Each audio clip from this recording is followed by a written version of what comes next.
그날 최윤희 씨는 생애 가장 행복해야 할 순간에 세상에서 가장 외로운 사람이었습니다. 외동아들 준영 군이 훌륭하게 자라 변호사가 되었고 이제 한 가정의 가장으로 첫 발을 내딛는 결혼식. 수많은 하객들의 축하 속에 웨딩홀은 화려한 샹들리에 불빛으로 가득 찼지만 윤희 씨의 마음 한구석은 늘 차가운 그림자가 드리워 있었습니다. 바로 15년 전 베트남 건설 현장에서 불의의 사고로 남편 박동훈 씨를 잃은 후 채워지지 않은 공허함 때문이었습니다. 윤희 씨는 곱게 차려입은 한복 치맛자락을 어루만졌습니다. 하객들에게 미소로 답례하면서도 그녀의 시선은 문득문득 옆자리를 향했습니다.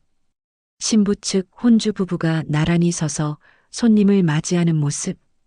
그 다정한 모습은 윤희 씨가 홀로 감당해야 했던 세월을 더욱 뼈저리게 느끼게 했습니다. 친척 어르신들의 위로 섞인 인사는 그녀의 굳게 담은 입술을 떨리게 만들었습니다. 준영이가 정말 훌륭하게 컸네요. 혼자서 얼마나 고생이 많으셨어요. 감사합니다. 와주셔서 정말 고맙습니다. 윤희 씨는 겉으로는 미소를 지었지만 속으로는 수없이 남편의 이름을 불렀습니다. 여보, 보고 있어? 우리 아들 장가가는 날이야. 돌아오는 대답은 없었습니다. 남편의 목까지 채워야 했던 지난 15년. 새벽에는 건물 청소를, 낮에는 식당 설거지를 하며 손이 거칠어지고 허리가 휘는 고난의 시간이었습니다. 하지만 아들만큼은 누구에게도 내놓아 자랑스러운 사람으로 키우겠다는 집념 하나로 버텼습니다. 그 결실이 바로 오늘 늠름하게 성장한 아들의 결혼식이었습니다. 윤희 씨는 아들의 행복한 날에 자신의 슬픔이 그림자를 드리우는 것을 원치 않았습니다. 그녀는 눈물이 날 것 같을 때마다 하늘을 올려다보며 애써 평정심을 유지하려 했습니다. 그렇게 기계적으로 인사를 반복하던 순간 예식장 입구가 갑자기 소란스러워지기 시작했습니다. 시선은 자연스레 소란의 근원지로 향했습니다. 지역에서 중형 건설사를 운영하는 건물, 신부 측 혼주 최성국 사장이 급히 로비로 나서는 모습이었습니다. 보통이라면 비서를 보낼 그가 직접 나선다는 것은 보통 인물이 아니라는 증거였습니다. 하객들조차 의아한 눈빛을 주고받았습니다. 잠시 후 자동문이 열리고 최 사장이 한 중년 남성과 함께 다시 들어섰습니다. 윤희 씨는 처음 보는 남성이었지만 최 사장은 그를 극진히 안내하며 예의 바르게 옆자리를 비워주고 있었습니다. 회색 정장을 말끔하게 차려입은 그 남성은 걸음걸이와 태도에서 여유와 품격이 느껴졌습니다. 대사 하객 한 분 저분은 누구시지? 최 사장이 저렇게까지 정중하게 대하다니. 두 사람이 윤희 씨에게 점점 가까이 다가왔습니다.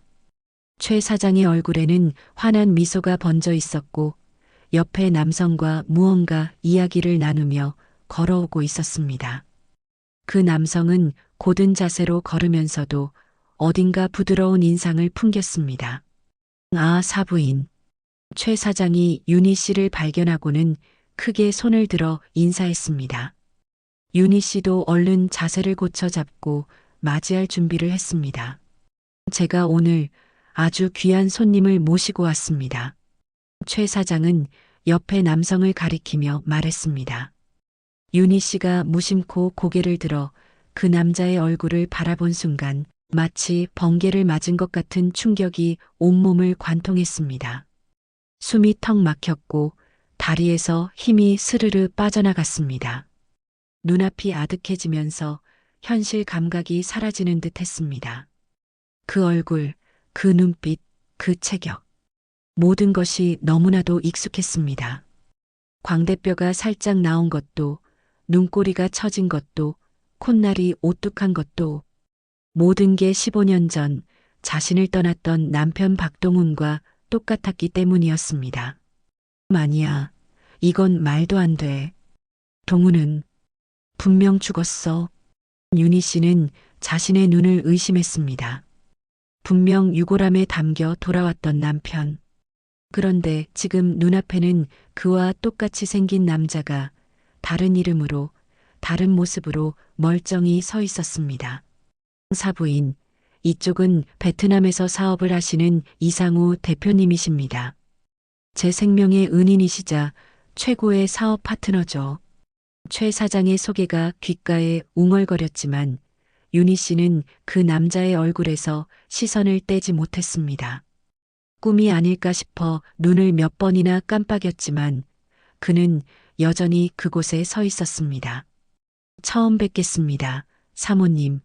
남자가 정중하게 허리를 숙이며 인사했습니다. 그 순간 윤희 씨의 온몸에 소름이 돋았습니다. 낮고 부드러운 음성, 정중하면서도 따뜻한 어조까지 목소리마저 동훈과 똑같았습니다. 윤희 씨는 입을 열려 했지만 목구멍이 막힌 것처럼 아무 소리도 나오지 않았습니다. 가슴이 터질 것처럼 뛰었고 손끝은 미세하게 떨렸습니다.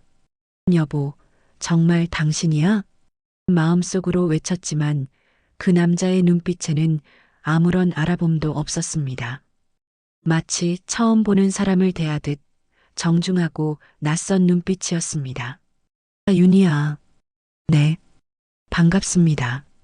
윤희 씨가 간신히 입을 열었을 때 목소리가 갈라지고 있었습니다. 최 사장은 윤희 씨가 아들 결혼식 때문에 긴장한 줄로만 알고 호탕하게 웃었습니다. 사부인께서 많이 긴장하신 것 같네요. 아무래도 아드님 결혼식이니까요. 네, 그런 것 같습니다.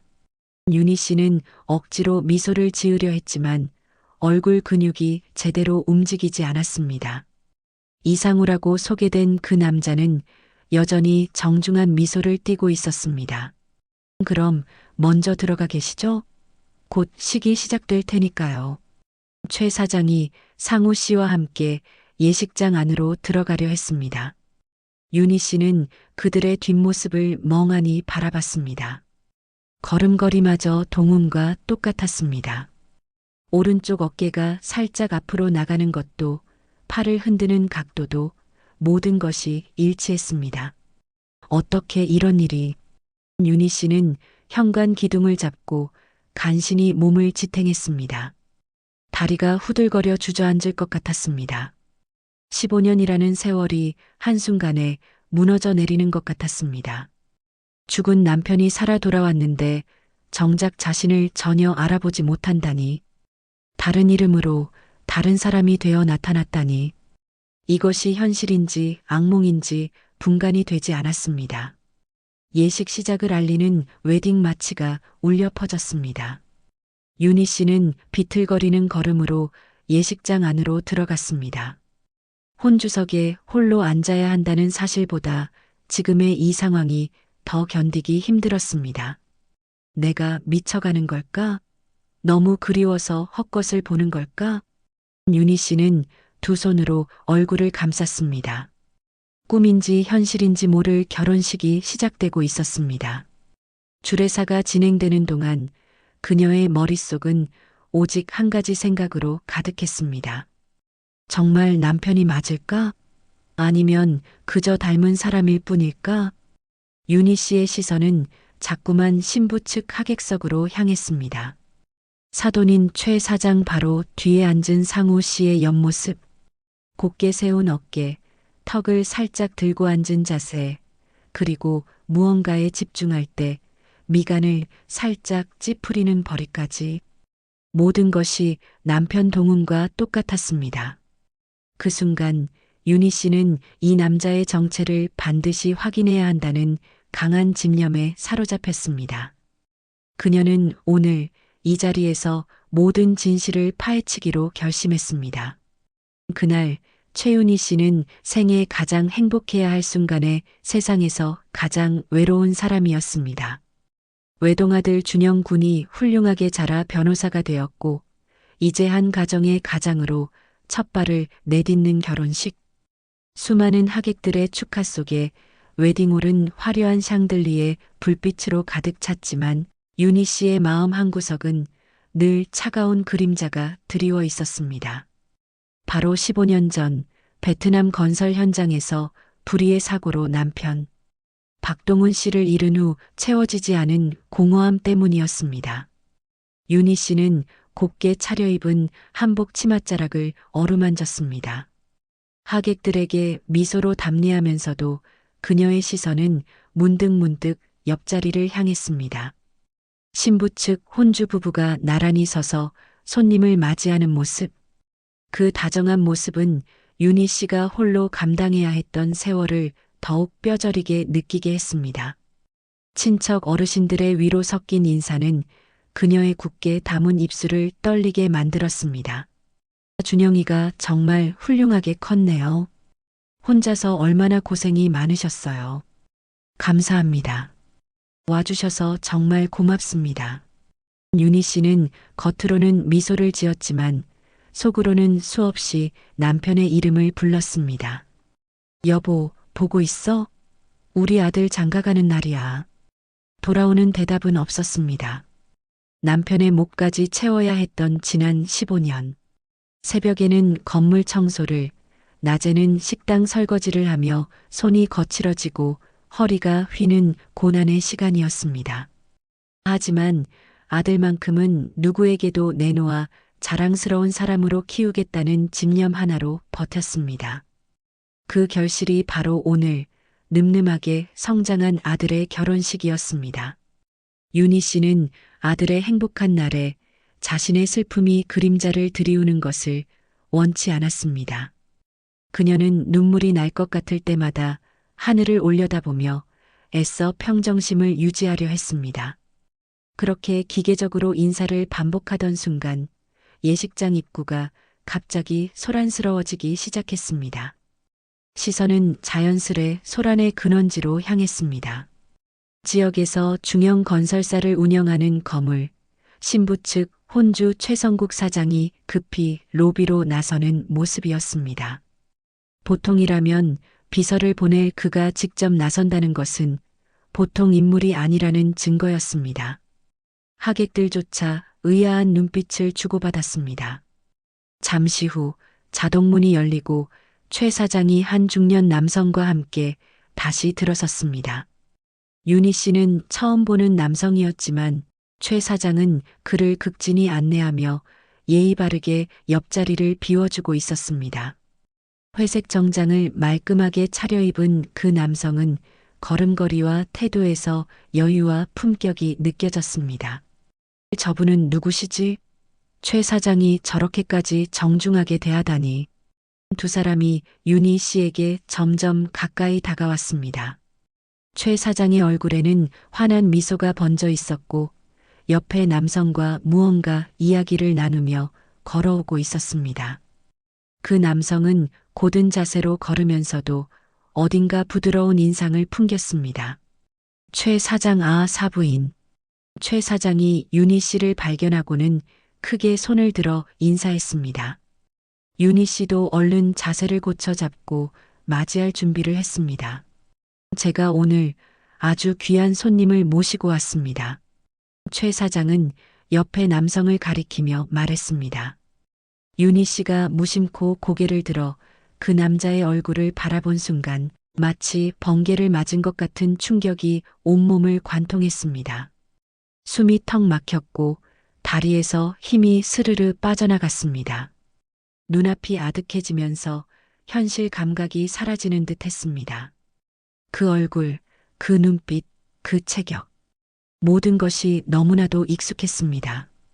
광대뼈가 살짝 나온 것도, 눈꼬리가 처진 것도, 콧날이 오뚝한 것도, 모든 게 15년 전 자신을 떠났던 남편 박동훈과 똑같았기 때문이었습니다. 윤희의 속마음 아니야. 이건 말도 안 돼. 동훈은 분명 죽었어. 윤희 씨는 자신의 눈을 의심했습니다. 분명 유골함에 담겨 돌아왔던 남편. 그런데 지금 눈앞에는 그와 똑같이 생긴 남자가 다른 이름으로, 다른 모습으로 멀쩡히 서 있었습니다. 대사 최 사장 사부인 이쪽은 베트남에서 사업을 하시는 이상우 대표님이십니다. 제 생명의 은인이시자 최고의 사업 파트너죠. 최 사장의 소개가 귓가에 웅얼거렸지만 윤희 씨는 그 남자의 얼굴에서 시선을 떼지 못했습니다. 꿈이 아닐까 싶어 눈을 몇 번이나 깜빡였지만 그는 여전히 그곳에 서 있었습니다. 처음 뵙겠습니다, 사모님. 남자가 정중하게 허리를 숙이며 인사했습니다. 그 순간 윤희 씨의 온몸에 소름이 돋았습니다. 낮고 부드러운 음성, 정중하면서도 따뜻한 어조까지 목소리마저 동훈과 똑같았습니다.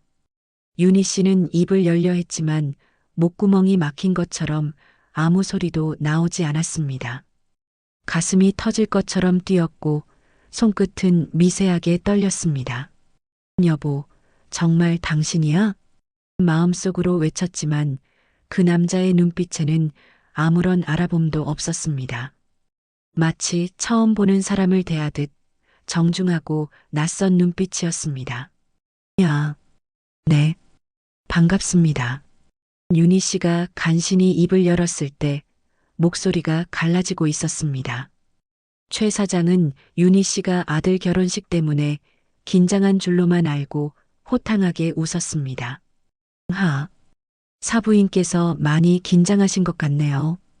아무래도 아드님 결혼식이니까요. 네, 그런 것 같습니다. 윤희 씨는 억지로 미소를 지으려 했지만 얼굴 근육이 제대로 움직이지 않았습니다. 이상우라고 소개된 그 남자는 여전히 정중한 미소를 띠고 있었습니다. 그럼 먼저 들어가 계시죠? 곧 식이 시작될 테니까요. 최 사장이 상우 씨와 함께 예식장 안으로 들어가려 했습니다. 윤희 씨는 그들의 뒷모습을 멍하니 바라봤습니다. 걸음걸이마저 동훈과 똑같았습니다. 오른쪽 어깨가 살짝 앞으로 나가는 것도 팔을 흔드는 각도도 모든 것이 일치했습니다. 어떻게 이런 일이? 윤희 씨는 현관 기둥을 잡고 간신히 몸을 지탱했습니다. 다리가 후들거려 주저앉을 것 같았습니다. 15년이라는 세월이 한순간에 무너져 내리는 것 같았습니다. 죽은 남편이 살아 돌아왔는데 정작 자신을 전혀 알아보지 못한다니, 다른 이름으로 다른 사람이 되어 나타났다니, 이것이 현실인지 악몽인지 분간이 되지 않았습니다. 예식 시작을 알리는 웨딩 마치가 울려 퍼졌습니다. 윤희 씨는 비틀거리는 걸음으로 예식장 안으로 들어갔습니다. 혼주석에 홀로 앉아야 한다는 사실보다 지금의 이 상황이 더 견디기 힘들었습니다. 내가 미쳐가는 걸까? 너무 그리워서 헛것을 보는 걸까? 윤희 씨는 두 손으로 얼굴을 감쌌습니다. 꿈인지 현실인지 모를 결혼식이 시작되고 있었습니다. 주례사가 진행되는 동안 그녀의 머릿속은 오직 한 가지 생각으로 가득했습니다. 정말 남편이 맞을까? 아니면 그저 닮은 사람일 뿐일까? 윤희 씨의 시선은 자꾸만 신부 측 하객석으로 향했습니다. 사돈인 최 사장 바로 뒤에 앉은 상우 씨의 옆모습, 곧게 세운 어깨, 턱을 살짝 들고 앉은 자세, 그리고 무언가에 집중할 때 미간을 살짝 찌푸리는 벌이까지, 모든 것이 남편 동훈과 똑같았습니다. 그 순간 윤희 씨는 이 남자의 정체를 반드시 확인해야 한다는 강한 집념에 사로잡혔습니다. 그녀는 오늘 이 자리에서 모든 진실을 파헤치기로 결심했습니다. 결혼식이 진행되는 내내 윤희 씨의 감정은 롤러코스터를 타는 듯 했습니다. 주례 선생님의 축복의 말도, 아들 준영과 며느리의 행복한 미소도 그녀의 뇌리에 박히지 않았습니다. 오직 신부 측 하객석에 앉은 이상우 대표의 존재만이 윤희 씨의 모든 신경을 지배했습니다. 그는 예식 내내 몸가짐이 흐트러지지 않았습니다. 턱을 살짝 들고 앉은 자세, 무언가에 집중할 때마다 미간을 찌푸리는 오래된 버릇. 15년 전 남편 동훈의 모습과 똑같았습니다.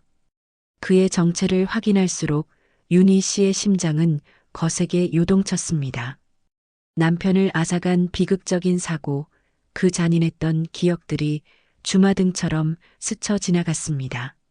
사고 후 작은 유골함에 담겨 돌아왔던 남편의 유해. 그날의 슬픔이 너무나 현실 같았기에 지금 눈앞에 있는 이 남자가 정말 살아있는 남편이라는 사실을 받아들이는 것이 불가능해 보였습니다. 이건 기적이야 아니면 잔혹한 악몽일까? 윤희 씨는 자신의 손을 꼬집어 봤지만 아픔은 현실을 증명할 뿐이었습니다. 양가 부모님의 하객 인사가 이어졌습니다. 신부 측 혼주 부부가 다정하게 나란히 인사하는 모습과 대조적으로 윤희 씨는 홀로 서서 어색하게 고개를 숙였습니다. 아들 준영은 걱정스러운 표정으로 어머니의 안색을 살폈습니다. 어머니, 정말 괜찮으세요? 아까부터 안색이 안 좋으신데요. 괜찮아. 그냥 감격스러워서 그래. 우리 아들 장가가는 날이니까. 윤희 씨는 아들을 안심시키려 애썼지만 속으로는 계속 이상우 대표를 생각했습니다. 그녀는 이 기회를 놓칠 수 없었습니다. 결혼식이 끝나고 하객들이 피로 연장으로 이동하는 순간 윤희 씨는 정신을 차리고 이상우 대표의 뒤를 쫓았습니다. 한복 치맛자락을 살짝 들어 올리고 사람들 사이를 헤치고 나가는 그녀의 모습은 다른 하객들에게 이상하게 보였지만 윤희 씨는 개의치 않았습니다. 15년 만에 다시 만난 남편일지도 모르는 사람을 그냥 돌려보낼 수는 없었습니다. 복도를 돌아 피로 연장 입구 최 사장과 이상우 대표가 VIP룸으로 들어가는 모습이 보였습니다. 윤희 씨는 잠시 망설였습니다. 무작정 따라 들어갈 수는 없었지만 이대로 돌아설 수도 없었습니다. 그녀는 복도 벽에 기대어 가쁜 숨을 고르며 생각에 잠겼습니다. 어떻게 해야 하지? 진실을 확인해야 해. 심호흡을 하고 용기를 낸 윤희 씨는 최 사장을 찾아가 조심스럽게 인사를 건넸습니다. 그리고는 핑계를 대고 이상우 대표와 합석했습니다. VIP룸의 넓은 테이블에 마주 앉자 윤희 씨와 상우 대표의 거리는 불과 한 팔 정도밖에 되지 않았습니다. 긴장감은 극에 달했습니다. 이 친구도 베트남에서 오느라 제대로 못 먹었을 텐데 같이 드시죠? 윤희 씨는 고개를 끄덕이면서도 시선은 계속 상우 대표에게 머물렀습니다. 상우 대표는 그런 윤희 씨의 시선을 의식했는지 살짝 불편한 표정을 지었습니다. 종업원이 물을 따라주자 상우 대표는 정중하게 감사합니다라고 말하며 컵을 받았습니다. 그리고 그 다음 순간 윤희 씨는 숨이 멎는 듯한 충격을 받았습니다. 상우 대표가 물컵을 시계 방향으로 2번 돌려 잡은 뒤 마셨기 때문입니다. 그것은 남편 동훈 씨의 독특한 버릇이었습니다. 긴장하거나 생각이 많을 때면 늘 그렇게 컵을 돌려잡았고 윤희 씨가 처음에는 이상하다고 놀렸던 바로 그 버릇이었습니다. 왜 그러세요, 사모님? 윤희야 아니에요. 그저 윤희 씨는 당황해서 말을 더듬었습니다. 상우 대표는 어색하게 웃으며 말했습니다. 물맛이 좋네요. 역시 한국 물이 최고입니다. 곧이어 갈비탕과 밥이 나왔습니다. 뜨거운 김이 모락모락 피어오르는 밥상 앞에서 상우 대표는 밥뚜껑을 열었습니다. 그리고는 미간을 살짝 찌푸리더니 젓가락을 들었습니다. 윤희 씨는 떨리는 손으로 그 모습을 지켜봤습니다. 상우 대표는 놀랍게도 밥 위에 올려진 검은 콩을 하나씩 골라내기 시작했습니다. 동훈 씨도 똑같았습니다. 콩밥을 해주면 늘 투정을 부리며 콩을 골라냈습니다. 왜 그래, 이 친구야. 콩이 몸에 좋은 건데. 죄송합니다. 어릴 때 콩이 목에 걸린 뒤로는 먹지 못해요. 윤희 씨의 가슴이 쿵 내려앉았습니다. 동훈 씨가 했던 말과 한자도 다르지 않았습니다. 콩을 안 드시나요? 윤희 씨가 떨리는 목소리로 물었습니다. 상우 대표는 고개를 끄덕였습니다. 네. 트라우마 같은 거예요. 윤희 씨는 식탁 아래로 주먹을 꽉 쥐었습니다. 물컵을 돌리는 버릇, 콩을 골라내는 습관. 이 모든 증거들이 외치고 있었습니다. 이 사람은 박동훈이 맞다. 윤희 씨는 더 이상 이성을 유지하기 힘들었습니다. 이제 남은 것은 결정적인 증거, 남편의 몸에 새겨진 그 흔적을 확인하는 것이었습니다. 윤희 씨는 겉으로는 평정을 가장하려 했지만 이미 그녀의 내면에서는 거대한 감정적 폭풍이 몰아치고 있었습니다. 식사가 계속되는 동안 윤희 씨는 이상우 대표의 모든 행동을 조심스럽게 관찰했습니다. 물컵을 돌리는 버릇, 콩을 골라내는 습관. 이 사소하고도 지극히 개인적인 행동들이 그의 정체를 증명하고 있었습니다. 하지만 여전히 그의 눈빛은 낯설었습니다. 아무런 기억도 감정도 담겨 있지 않은 정중한 미소. 윤희 씨는 남편의 마음속에 자신이 완전히 지워졌다는 사실에 가슴이 저릿했습니다. 그때 이상우 대표가 이마에 땀을 닦으며 양복 상의를 벗었습니다. 실내 온도가 높았는지 그는 와이셔츠 소매를 걷어 올리기 시작했습니다. 윤희 씨의 시선은 본능적으로 그의 팔로 향했습니다. 팔꿈치까지 소매가 올라가자 윤희 씨의 눈이 휘둥그레졌습니다. 그녀의 심장이 바닥으로 곤두박질 치는 듯 했습니다.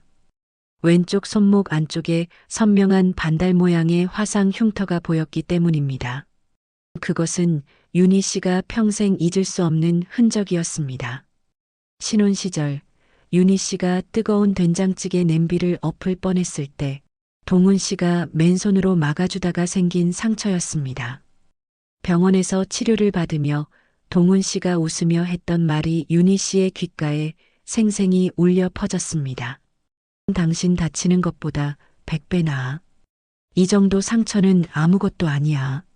그때 윤희 씨는 미안함과 고마움에 눈물을 흘렸고 그 흉터를 평생 잊지 않겠다고 약속했습니다.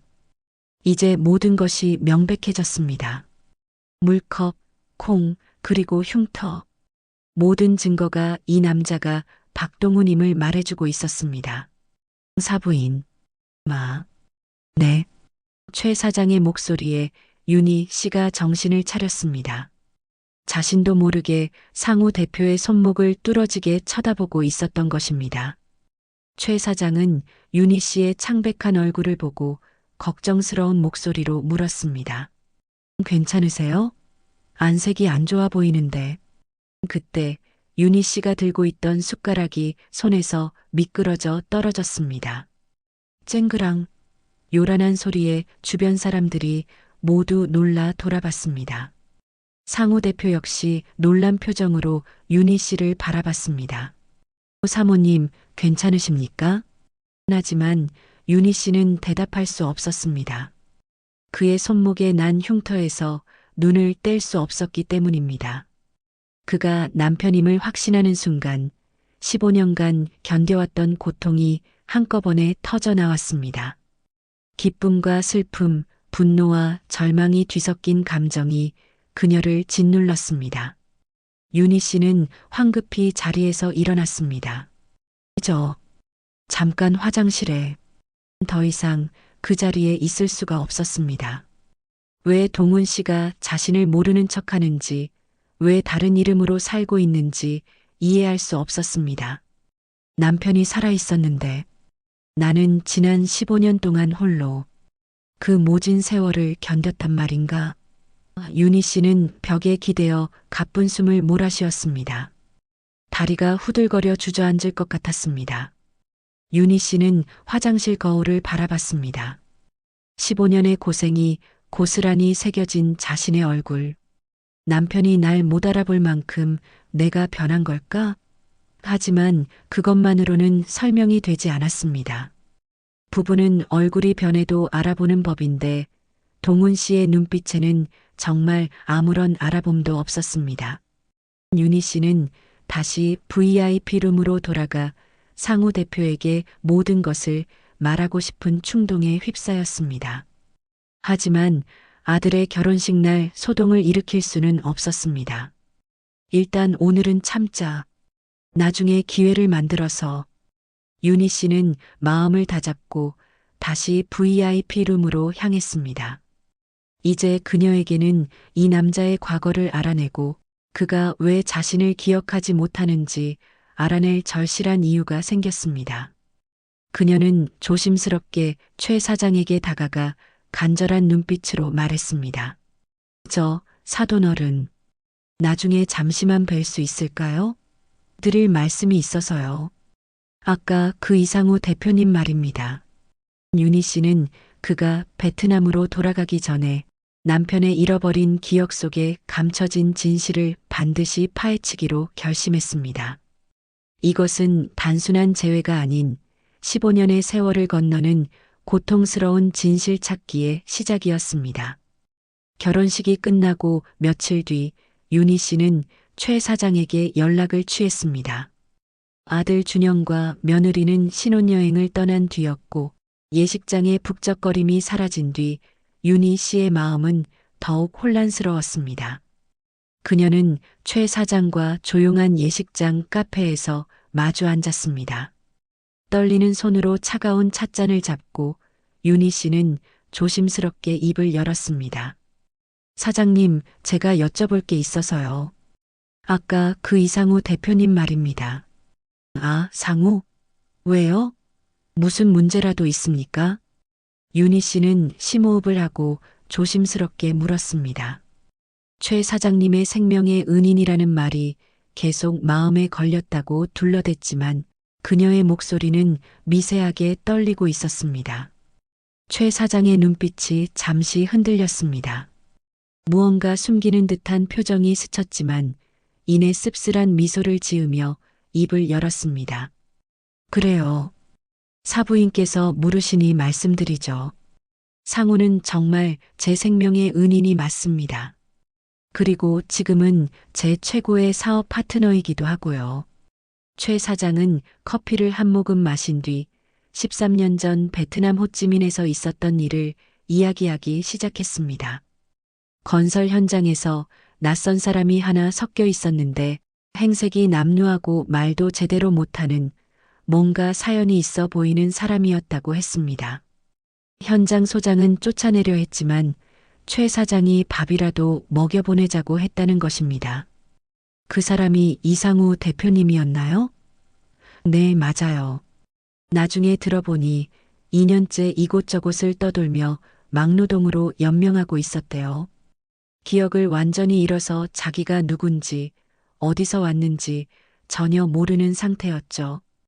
윤희 씨의 가슴이 쿵쿵 뛰기 시작했습니다.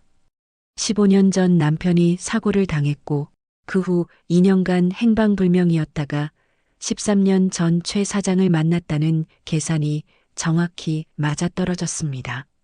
윤희 씨는 숨막히는 긴장감 속에서 다음 말을 기다렸습니다. 기억을 완전히 잃었다고요? 최 사장네. 의사 말로는 심한 외상 후 스트레스로 인한 해리성 기억 상실이라고 하더군요. 이름도 나이도 국적도 아무것도 모르는 상태였어요. 남편이 살아있다는 기쁨과 동시에 자신과 아들을 완전히 잊고 이상우라는 이름으로 살아왔다는 슬픔이 윤희 씨의 마음을 갈기갈기 찢었습니다. 최 사장은 이야기를 계속 이어갔습니다. 기억은 잃었어도 상우 씨는 건설 일을 몸이 기억하고 있었다고 했습니다. 도구 다루는 솜씨나 도면 보는 능력은 분명 이전에 관련 일을 했던 사람의 솜씨였다고. 그리고 한 달쯤 뒤 현장에서 크레인 사고가 났습니다. 철골이 최 사장의 머리 위로 떨어지려는 찰나 상우 씨가 몸을 날려 그를 밀쳐냈다는 것입니다. 상우 씨는 대신 철골에 맞아 크게 다쳤고 병원에 실려가면서도 최 사장의 손을 꼭 잡고 있었다고 합니다. 그때 결심했습니다. 이 사람을 제가 책임지겠다고. 기억을 잃었어도 남을 구하는 그 성품은 변하지 않았으니까요. 윤희 씨의 눈에 눈물이 맺혔습니다. 기억은 잃었어도 남을 생각하는 따뜻한 마음, 그것이 바로 자신의 남편 동훈 씨의 모습이었기 때문입니다. 최 사장은 상우 씨에게 이상우라는 신분을 만들어주고 사업을 가르쳤습니다. 그는 천재적이었습니다. 놀라운 속도로 경영과 외국어를 익혔고 결국 최 사장의 회사를 위기에서 구해냈습니다. 그리고 지금은 베트남에서 5손가락 안에 드는 건설회사의 대표가 되었다는 것입니다. 정말 대단한 사람입니다. 제 회사와도 파트너십을 맺고 있고요. 윤희 씨는 복잡한 심정으로 이야기를 들었습니다. 남편의 성공은 자랑스러웠지만 그 성공의 이면에 자신이 없다는 사실이 너무나 비통했습니다. 그런데 사부인 최 사장이 갑자기 진지한 표정으로 윤희 씨를 바라봤습니다. 왜 이런 걸 물으시는 거죠? 혹시 상우를 아시는 겁니까? 윤희 씨는 순간 당황했지만 애써 침착하게 대답했습니다. 기억을 잃은 분이 그렇게 성공했다는 사실이 신기해서 물어봤다고 했습니다. 최 사장은 의심스러운 눈빛으로 윤희 씨를 바라봤지만 더 이상 추궁하지는 않았습니다. 아, 그리고 사돈어른. 이상우 대표님, 언제까지 한국에 계신가요? 일주일 뒤에 다시 베트남으로 돌아간다고 했어요. 워낙 바쁜 사람이라. 일주일. 윤희 씨에게 주어진 시간은 그것뿐이었습니다. 그 안에 어떻게든 동훈 씨의 기억을 되찾게 해야 했습니다. 윤희 씨는 간절한 눈빛으로 최 사장에게 마지막 부탁을 했습니다. 사돈어른, 부탁이 하나 있습니다. 이상우 대표님께 제가 차라도 한 잔 대접하고 싶은데요. 사장님의 은인이시니 저도 감사 인사를 드리고 싶어서요. 꼭 한 번만이라도 만나고 싶어요.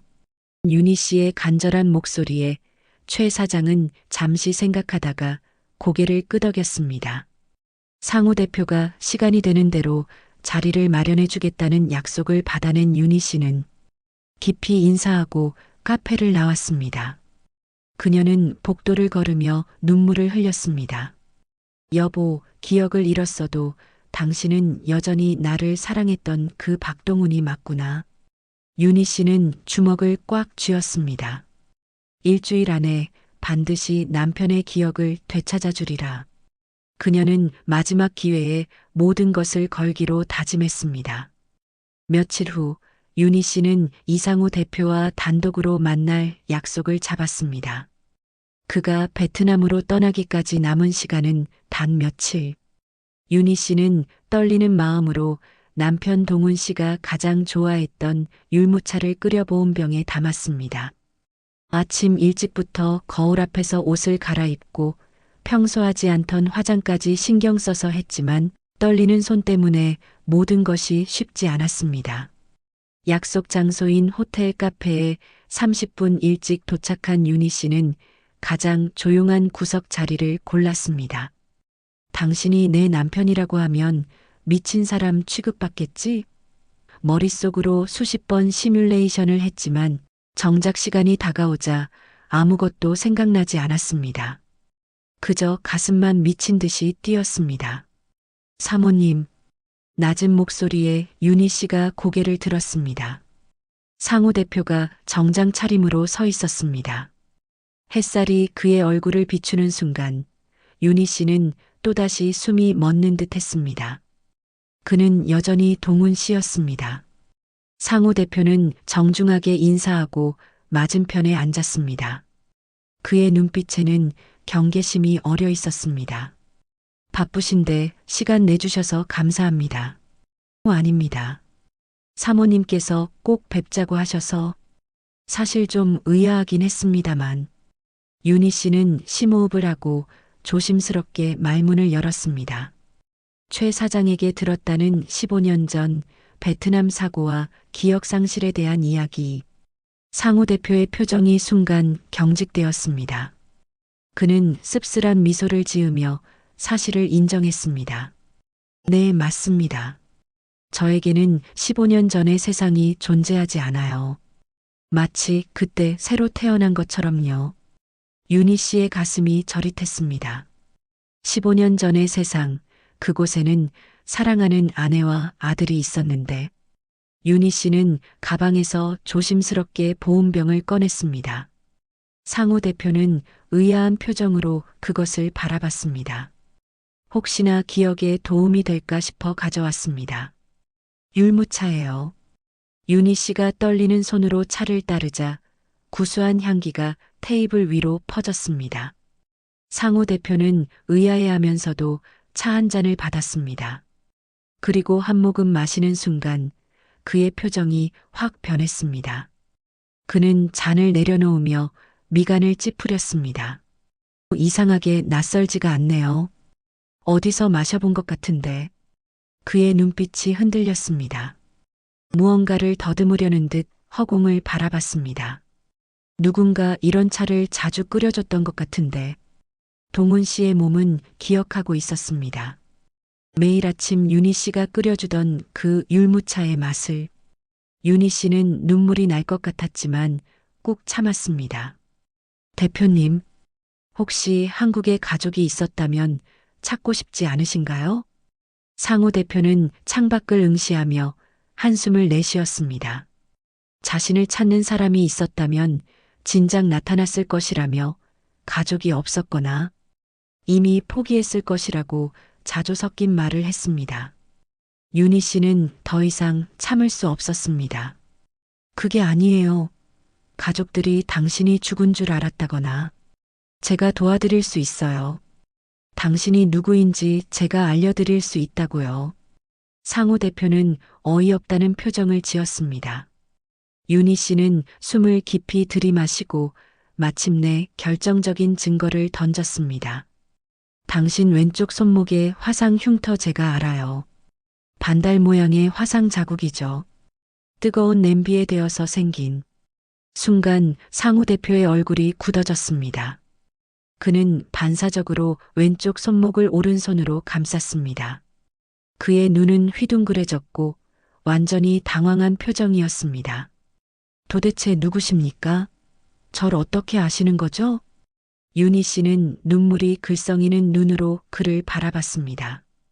그녀는 간절함과 확신을 담아 단 하루만 자신을 믿고 따라와 달라고 청했습니다. 윤희 씨의 간절한 눈빛에 상우 대표는 결국 고개를 끄덕였습니다. 두 사람은 호텔을 나와 차를 몰아 성북동으로 향했습니다. 차가 성북동 언덕길 입구에 들어서자 상우 대표의 표정이 미묘하게 변했습니다. 이 길이 왠지 낯익은 것 같아서 그의 몸은 기억하고 있었습니다. 윤희 씨는 그를 낡은 골목길 끝 녹슨 파란 대문 앞에 세웠습니다. 여기가 대표님이 살았던 집이에요. 15년 전까지는요. 상우 대표는 천천히 대문을 바라봤습니다. 순간 희미한 영상이 머릿속을 스쳐 지나갔습니다. 이 대문을 열고 마당에서 뛰어나오는 작은 그림자. 집채만 한두 통이 몰려왔습니다. 그는 괴로운 신음을 흘리며 머리를 감싸 쥐었습니다. 이 집을 알고 있는 것 같은 기분이 듭니다. 그의 목소리에는 혼란과 두려움이 뒤섞여 있었습니다. 윤희 씨는 눈물을 삼켰습니다. 남편의 몸이, 세포가 15년의 세월에도 지워지지 않은 기억을 되살리고 있었습니다. 윤희 씨는 그를 동네 원조할매 국밥집으로 데려갔습니다. 상우 대표는 낯선 표정으로 국밥을 받았지만 무의식적으로 다대기 3스푼에 깍두기 국물 2스푼을 넣어 국물을 제조했습니다. 동훈 씨의 습관과 완벽하게 일치하는 행동이었습니다. 식성은 기억을 잃어도 그대로네요. 늘 그렇게 드셨어요. 상우 대표는 자신이 무의식적으로 한 행동에 경악하며 윤희 씨를 바라봤습니다. 그는 두 손으로 얼굴을 감쌌습니다. 이성으로는 받아들일 수 없는 일들이었지만 몸은 알고 있었습니다. 윤희 씨는 마지막으로 그를 동네 낡은 놀이터로 데려갔습니다. 벤치에 앉은 상우 대표는 비어있는 그네의 삐걱거리는 소리를 들으며 다시 극심한 이명과 두통에 시달렸습니다. 아빠, 더 세게 밀어줘. 맑고 높은 아이의 목소리가 환청처럼 귓가에 울렸습니다. 상우 대표는 절박하게 외쳤습니다. 도대체 저는 누구였던 겁니까? 윤희 씨는 주저앉은 그에게 마지막 퍼즐 조각을 내밀었습니다. 플라스틱 커버에 쌓인 낡은 가족사진 한 장이었습니다. 낡은 놀이터 벤치에 고통스럽게 주저앉은 이상우.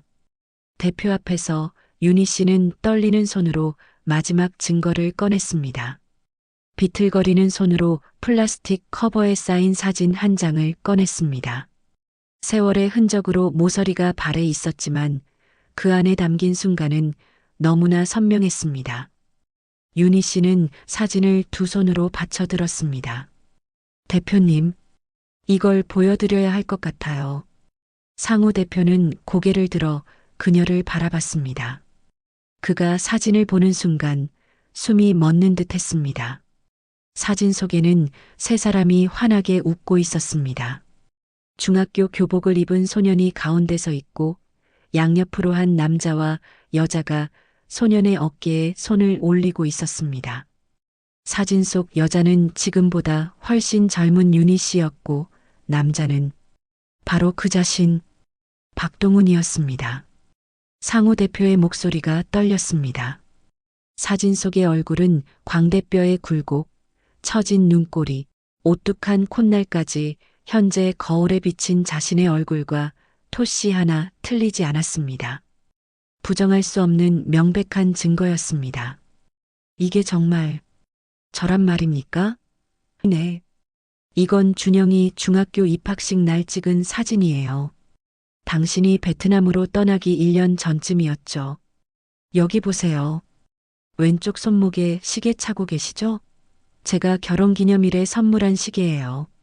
상우 대표의 손이 거칠게 떨리기 시작했습니다. 사진이 그의 손 안에서 바들바들 떨렸습니다. 그는 사진 속의 손과 자신의 손을 번갈아 바라봤습니다. 오른손 검지에 있는 작은 점까지 똑같았습니다. 모든 것이 일치했습니다. 저에게 아내랑 아들이 있었단 말입니까?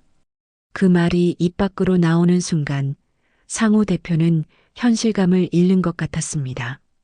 자신에게 가족이 있었다는 사실, 사랑하는 사람들이 있었다는 사실이 15년 동안 기억, 저편에 묻혀 있었다는 것이 믿기지 않았습니다. 윤희 씨는 떨리는 손으로 눈물을 닦고 그의 눈을 똑바로 바라보며 말했습니다. 맞아요. 당신은 제 남편이에요. 박동훈. 그게 당신의 이름이에요. 박동훈. 그 이름을 듣는 순간 상우 대표의 가슴 깊은 곳에서 무언가가 울렸습니다. 하지만 여전히 명확하지 않았습니다. 안개 속을 헤매는 것 같았습니다. 저는 박동훈. 사진 속 남자는 행복해 보입니다. 하지만 저는 아무것도 기억하지 못합니다. 당신이 말하는 그 추억도 사랑도 아무것도 느껴지지 않습니다. 상우 대표는 벤치에서 일어섰습니다. 비틀거리는 걸음으로 윤희 씨에게서 몇 발자국 물러났습니다. 어느 것이 진짜입니까? 이상우가 진짜입니까? 박동훈이 진짜입니까? 저는 도대체 누구란 말입니까? 그의 외침에는 깊은 고통이 담겨 있었습니다. 정체성의 혼란, 자신이 누구인지 알 수 없다는 공포가 그를 짓눌렀습니다. 잠시만, 시간을 주십시오. 제 머릿속이 너무 복잡합니다. 상우 대표는 사진을 꽉 쥔 채 몸을 돌려 놀이터 출구 쪽으로 걸음을 옮기기 시작했습니다. 윤희 씨는 그를 붙잡으려 손을 뻗었지만 그는 멈추지 않았습니다. 비틀거리면서도 휘청거리면서도 그는 계속 걸었습니다. 윤희 씨는 그 뒷모습을 바라보며 주저앉고 말았습니다. 15년 만에 만난 남편이 다시 자신을 떠나고 있었습니다. 며칠 후 이상우 대표는 베트남으로 돌아가기 위해 인천국제공항 출국장으로 향했습니다. 체크인을 마치고 출국 심사를 통과했습니다. 탑승 게이트 근처 스피커에서 베트남 호찌민행 비행기 탑승 안내 방송이 울려 퍼졌습니다.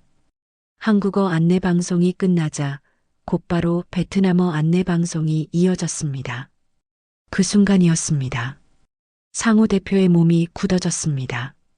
베트남어 안내 방송이 귓가에 울리는 순간 그의 머릿속에 무언가가 번쩍했습니다.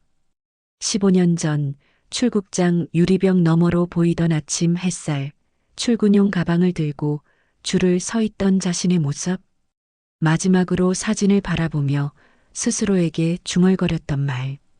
이번 일만 끝나면 더 행복하게 해줄게. 그 순간 봉인되었던 15년 전 사고의 기억이 마치 벼락처럼 되살아났습니다. 빗길을 달리던 낡은 버스 안 자신이 벗어준 점퍼를 입고 있던 젊은 동료, 버스 전복 사고 물살에 떠밀리던 자신의 모습, 점퍼 주머니 속 여권 때문에 동료가 자신으로 오인되어 사망 처리되었고 자신은 기억을 잃은 채 살아남았다는 잔혹한 진실이었습니다. 내가 박동훈이었어. 모든 기억이 돌아왔습니다. 윤희 씨의 얼굴, 아들 준영의 웃음소리, 함께했던 모든 순간들. 그는 주머니에서 낡은 가족 사진을 꺼냈습니다. 이제는 알 수 있었습니다. 그들은 자신의 가족이었습니다. 사랑하는 아내이자 소중한 아들이었습니다. 상우 대표는 아니, 이제는 박동훈이 된 그는 그 자리에 주저앉아 오열했습니다. 하지만 지체할 시간이 없었습니다. 그는 벌떡 일어나 미친 듯이 뛰기 시작했습니다. 미안하네. 나는 집에 가야 하네. 박동훈은 출국 심사를 취소하고 입국장으로 뛰쳐나왔습니다. 가슴이 터질 것 같았습니다. 택시 승강장으로 달려가 택시를 잡았습니다. 성북동으로 가주세요. 최대한 빨리요. 택시는 서울 도심을 향해 달렸습니다. 15년 만에 집으로 돌아가는 길. 그의 손에는 여전히 낡은 가족 사진이 꽉 쥐어져 있었습니다. 택시는 성북동을 향해 질주했습니다. 동훈 씨는 뒷좌석에 앉아 눈물을 멈추지 못했습니다. 15년의 세월, 자신이 없는 동안 아내 윤희가 홀로 감당해야 했을 고통이 느껴졌습니다. 아들의 성장을 지켜보지 못한 미안함이 그의 심장을 찔렀습니다. 윤희야, 얼마나 힘들었을까. 혼자서 준영이를 키우느라 얼마나 고생했을까. 택시는 마침내 성북동 언덕길 입구에 멈춰 섰습니다. 동훈 씨는 요금도 제대로 계산하지 못하고 문을 열고 뛰어내렸습니다. 가쁜 숨을 몰아쉬며 언덕을 뛰어 올라갔습니다. 움푹 팬 보도블록, 왼쪽 세 번째 집 감나무. 모든 것이 기억 속 그대로였습니다. 오직 자신만 변했을 뿐이었습니다. 골목 끝, 녹슨 파란 대문이 보였습니다. 동훈 씨는 더욱 빠르게 달렸습니다. 윤희야, 기다려. 내가 왔어. 대문 앞에 도착한 그는 거친 숨을 몰아쉬며 떨리는 손으로 문고리를 잡았습니다. 15년 만에 여는 우리 집 대문. 대문 너머로 희미한 인기척이 느껴졌습니다. 동훈 씨가 힘껏 대문을 밀어 열자 삐걱거리는 낡은 소리와 함께 마당이 보였습니다. 그리고 평상에 앉아 하늘을 올려다보고 있는 윤희 씨가 보였습니다. 눈가가 빨갛게 부어 있었고 얼마나 울었는지 짐작할 수 있었습니다. 동훈 씨가 대문을 여는 소리에 윤희 씨가 깜짝 놀라 고개를 돌렸습니다. 땀과 눈물로 범벅이 된 얼굴, 거친 숨을 몰아쉬고 있는 모습. 하지만 그 눈빛은 살아 있었습니다. 생기가 돌아온 눈빛이었습니다. 당신, 윤희 씨가 떨리는 목소리로 중얼거렸습니다. 믿을 수가 없었습니다. 어제 자신을 떠났던 그가 모든 것을 기억하는 눈빛으로 다시 돌아왔다니. 동훈 씨는 마당으로 들어섰습니다. 한 걸음 한 걸음이 너무나 절박했습니다. 윤희야, 이 당신, 기억이 다 기억났어. 우리가 처음 만났던 날도, 결혼식 날도, 준영이가 태어났던 날도, 모두 다. 동훈 씨의 목소리가 갈라졌습니다. 그는 평상 위로 올라가 윤희 씨 앞에 무릎을 꿇었습니다. 미안해, 윤희야. 정말 미안해. 점퍼를 벗어주지 말았어야 했는데. 당신과 준영이가 이렇게 고생하는 일이 없었을 텐데. 동훈 씨의 어깨가 떨렸습니다. 15년의 세월이 후회와 함께 쏟아져 내렸습니다. 윤희 씨는 더 이상 참을 수 없었습니다. 무릎 꿇은 동훈 씨의 얼굴을 두 손으로 감싸쥐었습니다. 고개 들어 나 좀 봐. 미안하긴 살아줘서 고마워. 정말 고마워. 윤희 씨는 동훈 씨를 끌어안았습니다. 15년 만에 느끼는 남편의 온기였습니다. 동훈 씨도 윤희 씨를 놓치지 않으려는 듯 힘껏 안았습니다. 정말 미안해. 두 사람은 마당 가득 울음소리를 메아리치며 서로를 부서지도록 끌어안았습니다. 죽음도 기억 상실도 갈라놓을 수 없었던 사랑이었습니다. 며칠 후 신혼여행에서 돌아온 아들 준영이 현관문을 열었습니다. 거실에 서 있는 아버지를 본 준영 군의 얼굴이 하얗게 질렸습니다. 어머니, 이게 무슨... 준영아, 아버지가 살아계셨어. 기억을 잃으셨었대. 15년 동안. 동훈 씨는 천천히 준영 군에게 다가갔습니다. 주머니에서 낡은 가족 사진을 꺼내 보였습니다. 준영아, 아빠가 돌아왔다. 이거 기억나니? 사진을 본 준영 군은 더 이상 참을 수 없었습니다. 아버지, 준영 군이 외치며 아버지를 끌어안았습니다. 15년 동안 억눌러왔던 그리움이 폭발했습니다.